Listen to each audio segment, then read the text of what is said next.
J'espère que vous allez bien, j'espère que vous vous portez bien. Depuis 48 heures, l'interview de Tebboune, la longue interview de Tebboune, l'interview fleuve du président Abdelmajid Tebboune dans les colonnes du quotidien français L'Opinion ne cesse de faire couler de l'encre. Longue interview qui a non seulement plusieurs aspects très intéressants et francs et courageux, même certains aspects sont très lucides. Abdelmajid Tebboune a eu des déclarations très lucides sur certains dossiers, mais malheureusement sur d'autres dossiers et sur d'autres chapitres de l'actualité nationale et internationale, Abdelmajid Tebboune a eu des déclarations extrêmement maladroites, mal formulées, où on va dire il a utilisé certains termes ou certains vocabulaires ou certains éléments de langage qui ont suscité des mauvaises interprétations et qui ont suscité un malaise à la fois au sein de l'opinion publique nationale et internationale. Je l'ai toujours dit, Abdelmajid Tebboune, il a une grande qualité et un grand défaut. Sa grande qualité, c'est qu'il est franc, c'est qu'il est spontané, naturel. C'est une grande qualité, ça fait de lui un homme original. Son grand défaut, c'est qu'il ne pèse pas ses mots, il est mal entouré, il n'a pas de conseillers vraiment de très grande qualité, qui peuvent l'aider à choisir les éléments de langage les plus adaptés à la parole présidentielle. Quand on est président de la République, quand on est chef de l'État, on ne peut pas dire tout ce qu'on veut, comme on veut, lorsqu'on veut. La parole présidentielle doit être pesée, calculée, contextualisée, elle doit cibler un objectif bien précis. Le choix des mots doit être extrêmement déterminé selon des critères très particulier. Quand un président de la République parle, il engage tout un pays, il engage tout un État, et cela a des conséquences sur les intérêts suprêmes de l'Algérie. Nous allons parler du passage qui a suscité le plus de controverses. C'est une véritable controverse qui dure depuis 48 heures. C'est le passage de la réponse, ce passage concerne la réponse d'Abdelmajid Tebboune à la question qui a été posée intelligemment par le journaliste du quotidien L'Opinion qui a été reçu au palais présidentiel d'El Mouradia le 30 janvier dernier. L'interview a été publiée le 2 février dernier, il y a 2 jours. La question est la suivante. Question piège, et on savait qu'elle allait être une question piège, et je crois qu'Abdelmajid Tebboune et ses conseillers n'ont pas suffisamment mesuré la dangerosité de ce piège et ne se sont pas bien préparés pour y répondre plus convenablement. D'abord, la question, elle dit quoi? Seriez-vous prêt à normaliser vos relations avec Israël? C'est la relance du processus de paix aboutit au final à la création d'un État palestinien. Seriez-vous prêt à normaliser vos relations avec Israël? C'est la relance du processus de paix aboutit au final à la création d'un État palestinien. Tebboune répond directement, bien sûr, le jour même où il y aura un État palestinien. Ça va dans le sens de l'histoire. Mes prédécesseurs et le président Chadli et Boumediene, que Dieu ait leur âme, avait déjà expliqué qu'ils n'avaient aucun problème avec Israël. Notre seule préoccupation, c'est la création de l'État palestinien. Cette réponse a suscité énormément de polémiques. Bien sûr, une réponse ouvertement disposée. Nous sommes prêts à normaliser nos relations avec Israël le jour même où il y aura un État palestinien. Ça va dans le sens de l'histoire. Mes prédécesseurs ont affirmé qu'ils n'avaient aucun problème avec Israël. Ça veut dire que l'Algérie, selon Abdelmajid Tebboune, n'a aucun problème avec Israël. La seule préoccupation, c'est la création d'un État palestinien. C'est une affirmation extrêmement étonnante de la part du président algérien, notamment quand on regarde ce qui s'est passé ou ce qui a été opéré, ce qui a été décidé ou ce qui a été accompli par l'Algérie à l'égard des intérêts israéliens dans la région, au Maghreb et sur le continent africain depuis 2020. J'ai l'impression que Abdelmajid Tebboune, quand il répond bien sûr, c'est qu'on n'a plus de problème. On n'a pas de problème dès qu'il y a un État palestinien. Mais quel État palestinien? Sachant qu'un État palestinien existe sur le papier, c'est Mahmoud Abbas.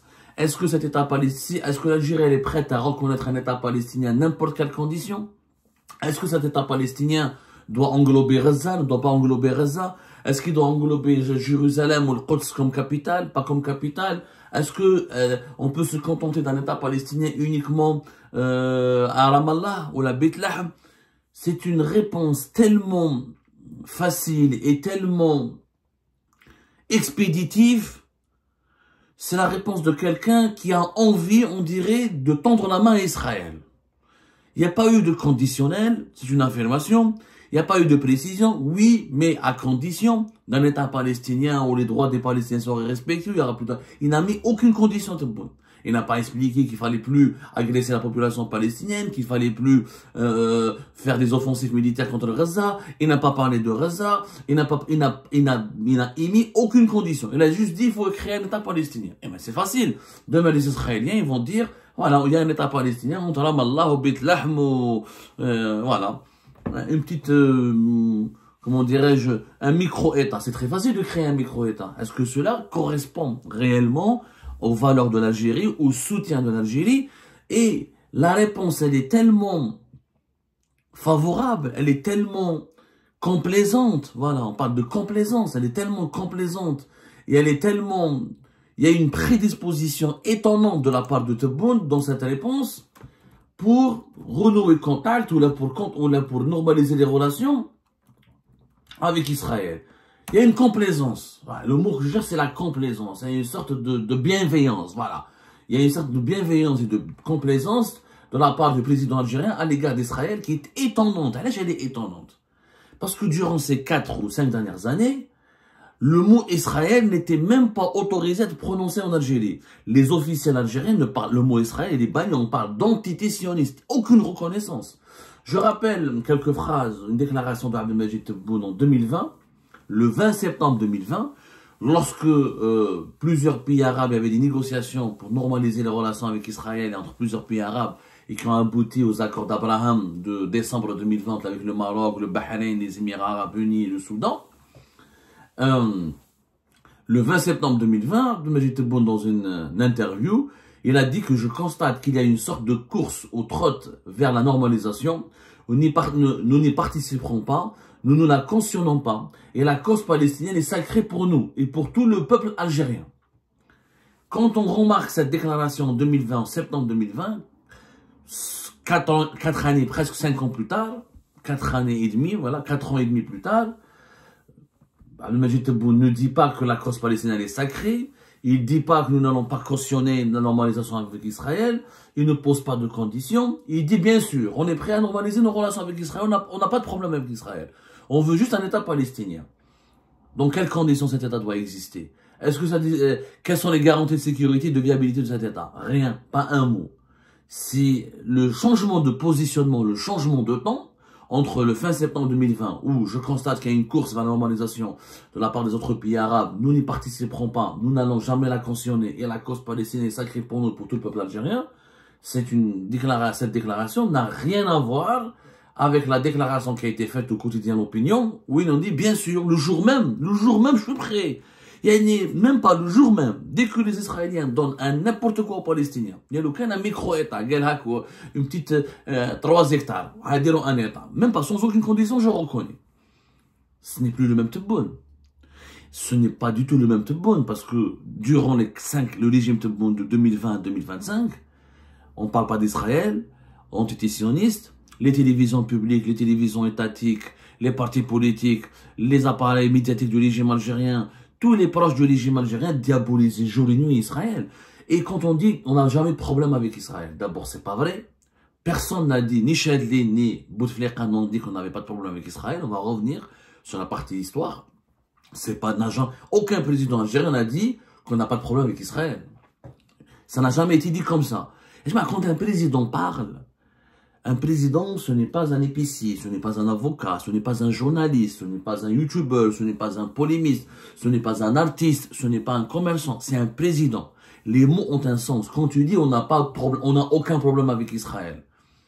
Oh, d'abord c'est pas vrai. De deux, la propre politique du régime Tebboune a été bâtie la politique internationale a été bâtie sur la diabolisation permanente d'Israël et sur une doctrine qui fait croire aux Algériens et aux Algériens et à l'opinion publique internationale que tout ce qui est lié à Israël est un danger, est une menace fatale contre la sécurité nationale de l'Algérie.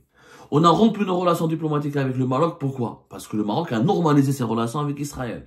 Et parce qu'il a noué une alliance militaire avec Israël en novembre 2021. Et parce qu'il a accueilli des délégations de plusieurs hauts responsables israéliens sur le sol marocain. Et parce qu'il y a eu des exercices militaires et de renseignements communs avec Israël. Donc si Israël, t'as pas de problème avec elle. C'est ton problème uniquement l'État palestinien. Pourquoi t'as rompu tes relations avec le Maroc à cause d'Israël? Tu dis que t'as pas de problème. Ton seul problème, c'est l'État Israël. Tu veux juste la Palestine ait un État. Tu veux juste que les Palestiniens aient un État. Dans ce cas-là, pourquoi tu t'en prends au Maroc, tu as diabolisé le Maroc, tu as rompu tes relations avec le Maroc, tu considères le Maroc comme un ennemi parce qu'il a conclu une alliance militaire et diplomatique et politique avec Israël. Ça n'a pas de sens. Dans la même interview, quand le journaliste de l'opinion, il interroge sur le Maroc et sur la rupture des relations diplomatiques, Tebboune lui dit, nous avons fermé l'espace aérien parce qu'il y avait des entraînements. Nous avons remarqué des exercices militaires conjoints avec Israël. Auparavant, tu as dit que tu n'as pas de problème avec Israël. Donc, en quoi ça te dérange si Israël s'entraîne militairement au Maroc? Si tu n'as pas de problème avec Israël. Quand on dit qu'on n'a pas de problème avec Israël, ça veut dire que Israël, pour nous, n'est pas une menace, n'est pas un adversaire, n'est pas un ennemi. Or, c'est le contraire qui est développé dans la politique algérienne. Ce soit la politique intérieure et la politique extérieure. On a diabolisé, on a criminalisé, on a considéré comme terroriste, comme un ennemi, comme un traître à la nation, tout Algérien qui parle ou qui s'approche d'un intérêt israélien. Donc, la déclaration de Tebboune est effectivement une déclaration choc. Elle est d'une incohérence totale, elle est d'une absurdité totale, elle n'a aucun sens au regard de la politique que pratique Tebboune. Israël, quand elle a obtenu le statut d'observateur au sein de l'Union européenne en 2021, je crois, l'Algérie a été... elle a mené une campagne pour refuser l'admission d'Israël au sein de l'Union africaine comme observateur. Mais si tu dis aujourd'hui que tu n'as pas de problème avec Israël, alors pourquoi en 2021 tu étais contre? Tu étais contre qu'elle soit présente en tant qu'observateur au sein des instances de l'Union africaine. Et j'en passe, le boycott des produits israéliens ou tout ce qui touche à la culture israélienne. On était dans une optique d'hostilité permanente.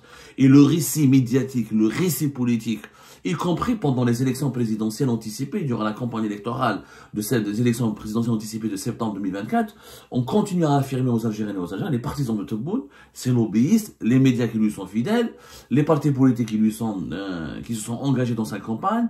Pour le deuxième mandat, ils ont tous dit aux Algériens et aux Algériens que le pays est menacé par une alliance faite par Israël, le Maroc et les Émirats. Et on a diabolisé le Maroc et les Émirats parce qu'on les a considérés comme des pions israéliens dans la région pour domestiquer ou là pour s'en prendre à l'Algérie ou pour abattre l'Algérie. Ça a été dit 1000 fois. Parler au Parlement, au Sénat, à la télé, ou dans les journaux écrits, sur Internet, sur les réseaux sociaux, dans les meetings, y compris par les proches de Tebboune eux-mêmes dans plusieurs événements publics. Tebboune, durant les élections, la campagne électorale des élections présidentielles de l'été 7 septembre 2024, il a même dit, je suis prêt à envoyer l'armée algérienne, si l'Égypte m'autorise, j'envoie l'armée algérienne à Gaza. Ensuite, il a dit, c'est pour construire des hôpitaux. Mais donc, j'ai su dit que t'as pas de problème avec Israël. Pourquoi tu veux envoyer ton armée pour construire des hôpitaux? Laisse les Palestiniens et les Israéliens construire eux-mêmes leurs propres hôpitaux. Donc, il n'y a aucun sens, cette déclaration n'a aucun sens par rapport à la politique menée par le régime Tebboune depuis 2020 jusqu'à 2025. C'est une déclaration maladroite, mal écrite, et elle n'a aucun sens par rapport au passé de l'Algérie. Quand tu dis que nous n'avons aucun problème avec Israël, là, on oublie que l'Algérie a participé à 2 guerres contre Israël. La guerre de 1967, la fameuse guerre des 6 jours, entre 5 et le 10 juin 1967, et la guerre de ce que les Israéliens appellent la guerre de Kippour, ou la guerre du Ramadan pour le monde arabe, ou la guerre d'octobre pour les Égyptiens, qui a eu lieu en octobre de 1973. L'Algérie a participé militairement, avec des avions, avec des bataillons, avec des escadrons d'avions. Donc elle a participé directement à une guerre contre Israël. Donc, on avait un problème avec Israël. Tu peux pas dire que tu n'as pas de problème avec Israël, tu as participé à 2 guerres, pendant 2 guerres avec Israël. Tu as fait 2 guerres, tu as participé militairement. On était belligérants dans 2 guerres contre Israël. Les 2 guerres ont été d'ailleurs perdues, même si c'est la guerre d'octobre 1973, les Égyptiens veulent imposer un récit selon lequel ils ont récupéré juste après le Sinaï. Ils ont réussi quand même à faire avancer leurs intérêts, protéger leurs intérêts, mais En général, les historiens du monde arabe ne sont pas du tout d'accord avec ce récit égyptien. Ça a été une perte totale pour les pays arabes. Quand Abdelmajid Tebboune parle du passé, quand il dit que mes prédécesseurs, Bouteflika ou Lachid Ibn Jdid, c'est complètement faux. Bouteflika n'a jamais dit qu'il n'a fait pas de problème avec Israël. Bouteflika, il a rencontré, parce que là, Bouteflika était le président algérien qui a essayé de jouer, il a utilisé sa stature de grand diplomate, de chef de la diplomatie algérienne à l'époque de Boumediene. Il voulait être en 1999 l'homme, le dirigeant arabe qui voulait casser les tabous et dialoguer avec les Israéliens pour régler le problème palestinien. On fait référence à cette fameuse séquence qui a duré 7 minutes, une rencontre, un échange entre Abdelaziz Bouteflika et Ehud Barak, à l'époque qui était le premier ministre israélien, lors de la cérémonie d'enterrement du roi du Maroc Hassan II. Ça s'est passé le 25 juillet 1999. En réalité, cette cérémonie, cette discussion, cet échange a été organisé par les Marocains. Bouteflika, dans son avion, quand il allait partir à Rabat pour participer aux cérémonies de funérailles de Hassan II, Allah yarhamou, il savait, les Marocains lui ont dit, des interlocuteurs marocains lui ont dit, on est prêt, Ehud Barak, il est sur place, il est prêt à te rencontrer. Parce que Bouteflika, il venait d'être nommé, il venait d'être élu président de la République, c'est le nouveau président algérien. L'Algérie, c'est l'un des pays les plus importants pour la résistance palestinienne. Il faut savoir que l'État palestinien dont parle Monsieur Majid Tebboune a été créé en Algérie, c'est en 1988.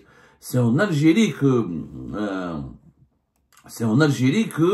Yasser Arafat a prononcé, a déclaré l'indépendance en novembre 1988. L'indépendance de l'État israélien, l'indépendance de l'État palestinien, excusez-moi, a été prononcée, a été affirmée par le marhoum Yasser Arafat à Alger. Donc pour l'Algérie, la Palestine, c'est quelque chose de très important parce que c'est en Algérie où l'État palestinien a annoncé son indépendance. Bouteflika, quand il arrive au Rabat, le 27-25 juillet, donc il savait dans son avion déjà qu'il devait rencontrer Ehud Barak, c'était pas une surprise. Les autorités marocaines avaient préparé la rencontre, ils avaient demandé à Bouteflika si ça ne dérangeait pas de le rencontrer.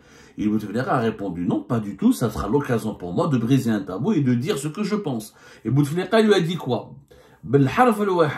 Il lui a dit, donnez l'indépendance à la Palestine, et j'ouvrirai la plus grande ambassade d'Algérie, la plus grande ambassade d'un pays arabe à Tel Aviv. Voilà ce qu'il a dit. Il a promis d'ouvrir une grande ambassade d'Algérie à Tel Aviv, dans le cas où l'Israël reconnaîtrait un État pour les Palestiniens. Mais il n'a pas dit que j'ai pas de problème avec vous, qu'on n'aura plus de problème, que bien, je suis prêt à vous reconnaître dès sur le champ, etc. Il a posé des questions. Il a dit à reconnaître un État pour les Palestiniens. Regardez la différence entre les propos de Bouteflika et les propos de Abdelmajid Tebboune.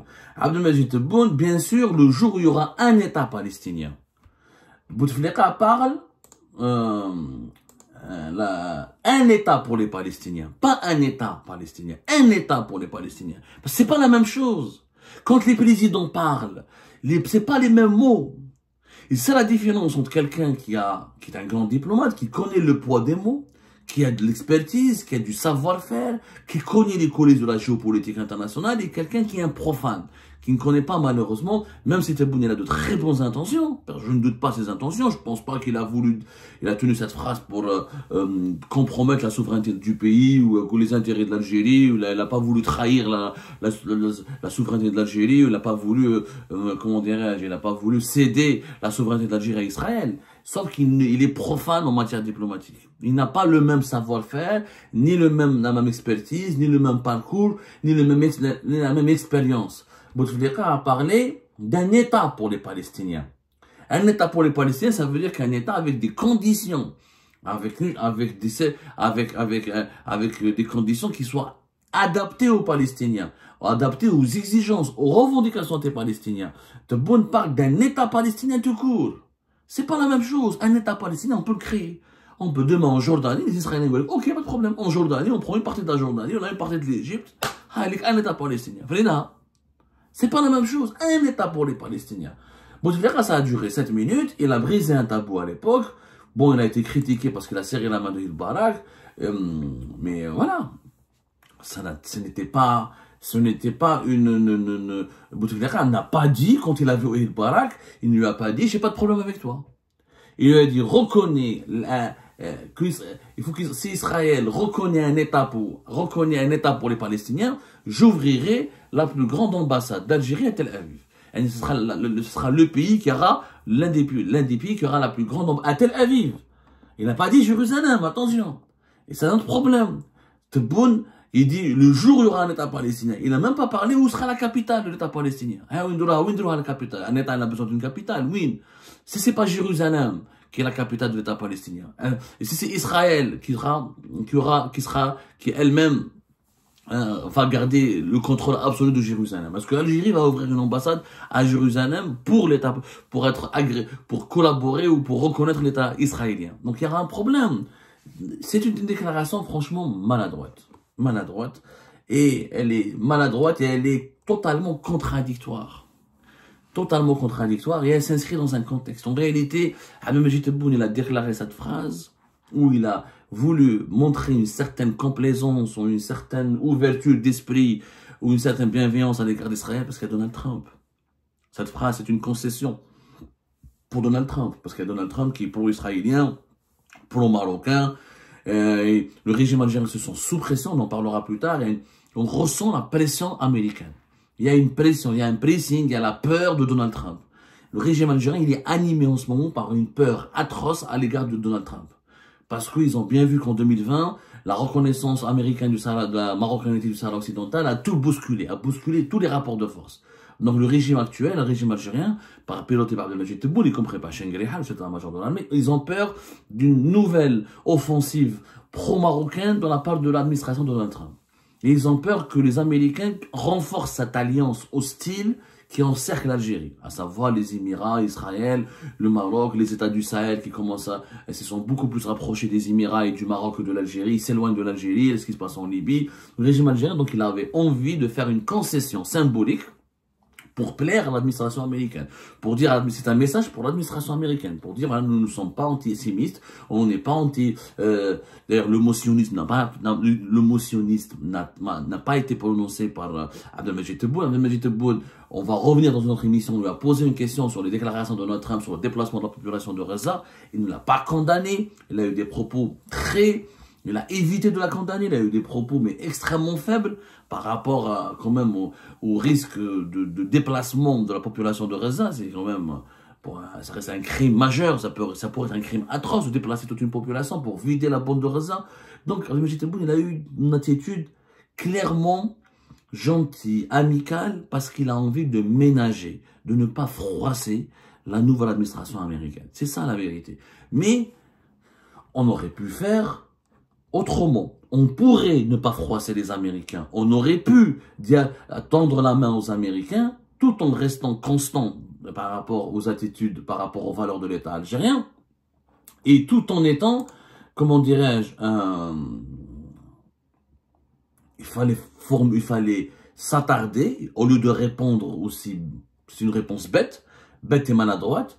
On aurait pu faire comme Bouteflika, envisager une action spectaculaire, mais avec des mots qui pèsent, et avec des mots symboliques, et avec des mots qui tranchent, et des mots qui donnent beaucoup plus de force et de puissance à la position algérienne, au lieu de laisser l'impression que l'Algérie qui s'affaiblit, qui est prête à faire des concessions, qui est prête à reculer. Bouteflika, je rappelle en 1999, reconnaissait le droit du peuple palestinien, reconnaissez les droits du peuple palestinien, et j'ouvrirai la plus grande ambassade qui soit à Tel Aviv. Reconnaissez. Voilà, comme la discussion, je vais vous retranscrire ce qui a été dit bin Bouteflika et Ehud Barak. Alors, Monsieur le Président, vous nous rejoignez. Ehud Barak dit à Bouteflika. Alors, Monsieur le Président, vous nous rejoignez pour le processus de paix au Moyen-Orient afin de normaliser nos relations? Bouteflika répond. Reconnaissez les droits du peuple palestinien et j'ouvrirai la plus grande ambassade qui soit à Tel Aviv. Si vous avez besoin d'aide, j'y suis totalement disposé. Voilà, t'as 7 minutes. Reconnaissez les droits du peuple palestinien. Un État pour les Palestiniens. Pas un État. Bouteflika n'a pas dit faites un État palestinien. À n'importe quel pays, n'importe quel pays. Reconnaissez les droits. Parce que le peuple, il a des droits. Il a le droit à un État. Mais si l'État n'est pas garanti, sa sécurité n'est pas garantie, ce n'est pas respecté, ce n'est pas Hein, ses souverainetés n'est pas respectée, la liberté de commercer, d'exister en paix n'est pas garantie, cet État n'a pas d'existence. Donc, on parle de droit du peuple palestinien. Ça, c'est une déclaration forte. C'était Abou un dirigeant arabe qui a dit, donnez des droits aux Palestiniens, j'ouvrirai une ambassade chez vous. Mais il a dit Tel Aviv. C'est une très grande différence par rapport à la position algérienne. Je pense qu'on fera une autre émission pour parler des relations entre Israël et l'Algérie et de ce qui s'est passé dans les coulisses et de la différence de ce qui s'est passé dans le passé avec la déclaration de Tebboune sur Israël qui est maladroite, franchement maladroite. Ses conseillers, s'il avait des conseillers diplomatiques de très grande qualité, ils auraient pu lui dire, Monsieur le Président, il faut pas répondre comme ça, il faut répondre autrement. On aurait pu dire, les droits du peuple palestinien sont une valeur, imposée, sont une priorité absolue pour l'Algérie. Une fois que ces valeurs sont garanties, une fois que l'indépendance de la Palestine est actée, nous ouvrirons naturellement des négociations pour reconnaître, pour normaliser nos relations. Parce qu'il faut des négociations. Mais répondre avec autant de facilité, avec autant de complaisance, c'est que on sent que c'est une réponse expéditive qui a un objectif diplomatique et politique qui est celle de séduire Donald Trump et l'administration américaine. Et malheureusement, ça porte préjudice à la crédibilité de l'État algérien qui, pendant 5 ans, insulte jour et nuit et considère Israël et ses alliés comme le diable absolu. Et juste après l'arrivée de Donald Trump, voilà, bien sûr, on est prêt à normaliser nos relations avec une facilité déconcertante. C'est pas sérieux, c'est pas crédible et ça déshonore l'Algérie malheureusement.